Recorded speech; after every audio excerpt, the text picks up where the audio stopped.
Nama saya Gabriel Sumarna di kelas 11 MIPA 2 akan menjelaskan 3 tokoh pahlawan Indonesia. 1. Soekarno atau yang dikenal dengan sebutan Bung Karno merupakan pria kelahiran 6 Juni 1901. Sejak masih bersekolah, Soekarno sudah aktif sebagai penggerak mahasiswa.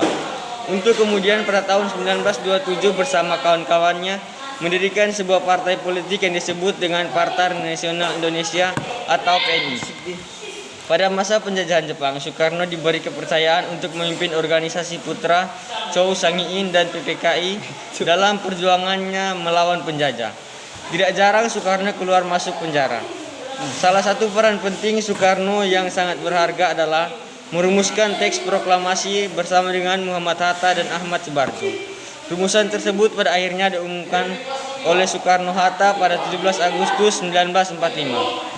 Secara tidak langsung menginformasikan bahwa Indonesia sudah tak menjadi negara yang merdeka. Maka dari itu Soekarno sampai saat ini dikenal sebagai Bapak Proklamator Indonesia. 2. Samratulangi. Nama Samratulangi tentu tak asing lagi. Dialah sosok gigi yang berasal dari tanah Minahasa. Ia bernasib mujur. Dilahirkan pada 5 November 1990 dari kalangan keluarga berada. Ya, Sam lahir dari keluarga pamung di mana ayahnya menjabat sebagai kepala distrik kesendukan kala itu. Riwayat pendidikan Sam juga cukup cemerlang.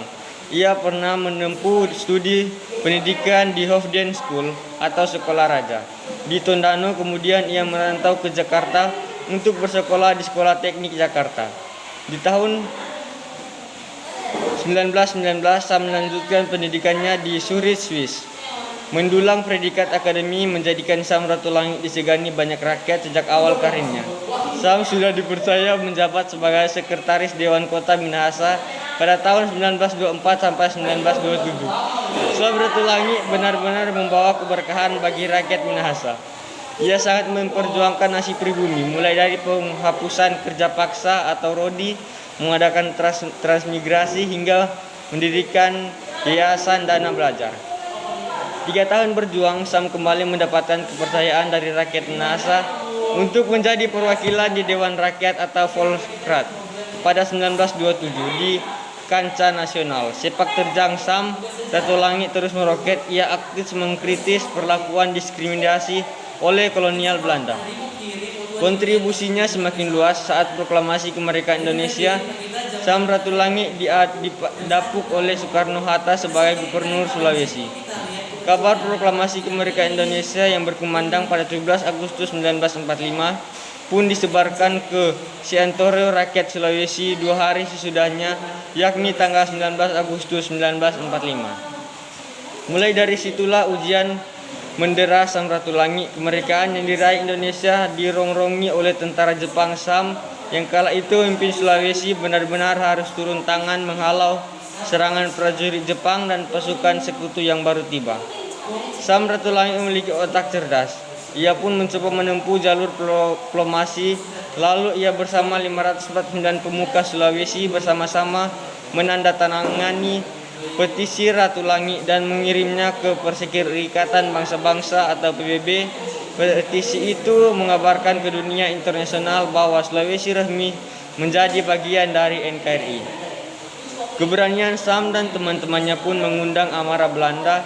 Pada April 1956, Belanda menangkapnya dan 6 orang koleganya lalu dijebloskan ke penjara Makassar. Karena dianggap berbahaya, mereka kemudian dibuang ke Serui, Papua. Di sana mereka disambut hangat warga lokal. Sam Ratulangi dan kawan-kawan pun disapa tuan-tuan mereka karena memperjuangkan kemerdekaan Indonesia. Pangsuma adalah Pangsuma adalah seorang tokoh pejuang kemerdekaan Indonesia yang bergerilya di Kalimantan Barat. Pangsuma dikenal sebagai pejuang melawan penjajah Jepang. Hingga kini, tokoh pahlawan yang bernama Pangsuma belum ada satupun yang mengetahui di mana dan kapan ia lahir. Namun menurut penuturan cucu pengawal Pangsuma, Sera atau lebih dikenal sebagai Pangronda, menuturkan bahwa Pangsuma berasal dari dusun kecamatan Meliau bernama Nek Bindang. Pangsuma merupakan nama panggilan dalam bahasa Meliau, merupakan penggabungan 2 suku kata, yakni Pang berarti bapak dan Suma berarti adalah nama anaknya. Pangsuma berjuang membebaskan beliau dari penjajah Jepang, walaupun mati di tangan teman seperguruannya yang berkhianat karena bergabung dengan Jepang. Pang Ronda mengungkapkan cerita ini dari orang tua dan kakeknya bahwa perjuangan Pangsuma yang benar-benar gigih. Pangsuma saat menginjak dewasa sama dengan masyarakat lainnya berada di bawah kekuasaan Jepang yang mengharuskan para kaum laki-laki harus bekerja untuk Jepang, membawa batang kayu berukuran besar, dan pada saat itu banyak rakyat yang sering dipukul serta perlakuan lainnya yang tidak manusiawi bila tidak bekerja secara maksimal. Latar belakang itulah Pangsuma melawan ketidakadilan muncul dari hati dan mendapat dukungan dari rakyat. Kita bekerja mati-matian untuk Jepang dan kita nanti mati juga untuk Jepang. Daripada kita mati untuk mereka, kenapa kita tidak membunuh Jepang? Tutur Pang Ronda menirukan cerita kakeknya. Rasa ingin membebaskan dari belenggu penjajah saat itu hanya dengan berbekal keberanian dan sebilah sabur atau sejenis mandau atau parang panjang, Pangsuma berhasil membunuh pimpinan Jepang di 3 lokasi, yakni Sekucing, Balai Berkuak, perbatasan Kabupaten Ketapang, dan Kecamatan Meliau, Kabupaten Sanggau. Kedua di Desa Kunyil, Kecamatan Meliau, dan ketiga di pusat kota Meliau sendiri yang merupakan basisnya Jepang. Konon menurut cerita, seseorang dapat dikatakan jago atau pahlawan bila dapat membunuh musuh paling banyak, serta membawa pulang kepalanya sebagai bukti. Karena rasa Pangsuma merupakan satu sosok yang dapat membahayakan bagi Jepang, maka Jepang membayar teman seperguruan Pangsuma untuk membunuh Pangsuma, yakni tembak dengan buntat kuali. Pangsuma ditembak bersama adiknya. Sang adik selamat, namun Pangsuma meninggal dunia di bawah jembatan yang saat ini berlokasi di sebelah dermaga Meliau, dan tidak jauh dari tempat itulah Pangsuma dimakamkan. Kini berdiri sebuah tugu yang beri nama Tugu Pangsuma. Sekian penjelasan dari Gabriel Sumana, terima kasih.